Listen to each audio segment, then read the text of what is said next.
చివరిగా ఒకటి గురుగారు, మీరు అర్చక వృత్తిలో ఉండడానికంటే ముందు ఉన్నతమైన ఉద్యోగం చేసేవారని చెప్పి ఇక్కడి వారు చెప్పారు.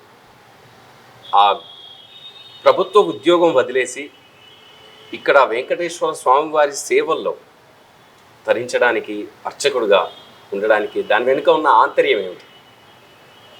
నాది ఎంకామ్ పీజీ అయిపోయిందండి. నేను నీటిపారుదల శాఖలో జూనియర్ అసిస్టెంట్గా 7 సంవత్సరాలు పెద్దగల్ల క్యాంపులో జూనియర్ అసిస్టెంట్గా పనిచేశాను. నేను మీకు ఫ్రెండ్లీగా ఓపెన్గా చెప్పడం జరుగుతుంది. నేను ఈ పురోహితం సైడ్కి కానీ ఈ వ్యవహారం కానీ నాన్నగారికి హెల్ప్ చేసేది, నాన్నగారికి శనివారం వచ్చేది, అర్చన చేసుకునేది, ఇంట్లో పూజలు చేసుకునేవాడిని, కార్యక్రమాలు ఉంటే వాళ్ళతో వెళ్ళేవాడిని. ఇది వృత్తిగా మాత్రం ఎప్పుడు అనుకోలేదు స్వామి. నేను ఇదే ప్రవృత్తిగా మారిపోయింది. ఇప్పుడు నేను అపరిచితుడు చిత్రం చూసిన తర్వాత గరుడ పురాణం చదవాలని బాగా జిజ్ఞాస కలిగింది. థియేటర్కి వెళ్ళి డైరెక్ట్ నేను లైబ్రరీకి వెళ్ళి, మన 2 టౌన్ పక్కన ఉంటుంది కదండి లైబ్రరీ, అందులో గరుడ పురాణం కొనుక్కొని ఒక 4-5 సార్లు చదివానండి.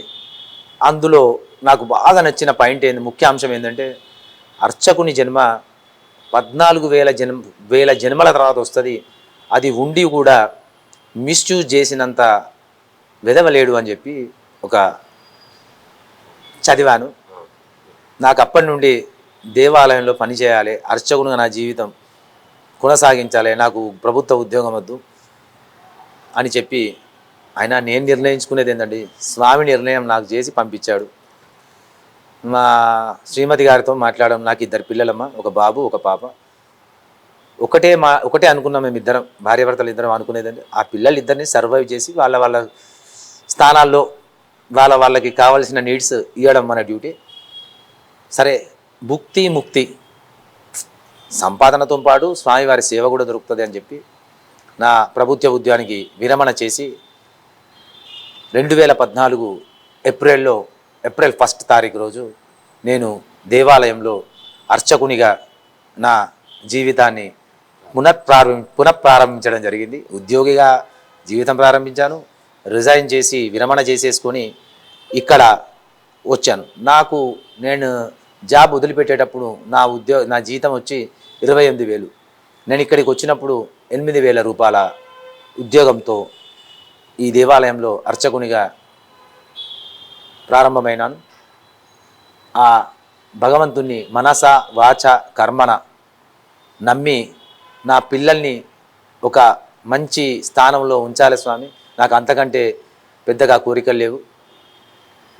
నేను ఎప్పుడైతే అర్హత పొందుతానో అవన్నీ కోరికలు పొందడానికి, అప్పుడు మీరే ఉన్నారు, మీరే ఇస్తారు, మీకు తెలుసు మీకేమి ఇవ్వాలో అని స్వామిని మనస్ఫూర్తిగా కోరుకుని నా జీవితం, ఈ అర్చకుని జీవితాన్ని ముందుగా ప్రారంభించాను 2014లో. ఆ భగవంతుని కృప, ఆ వెంకటేశ్వర స్వామి పరిపూర్ణ కృపా కటాక్షాలు నా మీద మెండుగా ఉంటాయని నేను నమ్ముతున్నా. ఆ నిదర్శనాలు కూడా ఉన్నాయి.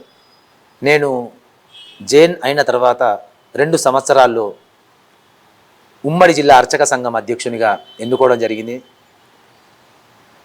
ఆ 2 సంవత్సరాల ఆ ఉద్యమంలో పాల్గొని 2004 సంవత్సరం 2018లో మాకు మాజీ ముఖ్యమంత్రి గారు కేసీఆర్, కల్వకుంట్ల చంద్రశేఖరరావు గారు, ఆయన దృష్టిలో అర్చకుల యొక్క సమస్యలు మరియు అర్చకుల యొక్క జీవితాన్ని గురించి తెలుసుకొని స్పందించి గ్రాంట్ ఇన్ ఎయిడ్ ద్వారా ప్రభుత్వ ఉద్యోగి సరిసమానంగా స్కేల్ ఇస్తూ మాకు గ్రాంట్ ఇన్ ఎయిడ్ ద్వారా జీతాలు పొందడం జరిగింది. మేము ఆ జీతం వచ్చిన తర్వాత సొంత ఇల్లు కూడా నిర్మించుకోవడం, ఈఎంఐ కట్ అవుతుంది, మాకు పర్టికులర్ సడన్ ఇన్కమ్ ఉంటుంది కాబట్టి అలా నా జీవితాన్ని కొనసాగిస్తున్నాను. స్వామివారికి నేను ఇప్పుడు ఒకటే మొక్కుతున్నాను, అయ్యా ఆరోగ్యం బాగుంచండి, నా కాళ్ళు చేతులు పనిచేస్తున్న రోజులు మీ సేవలో తరించాలని మనస వాచ కర్మన ఆ స్వామివారిని వేడుకుంటున్నాను. జయ శ్రీమన్నారాయణ.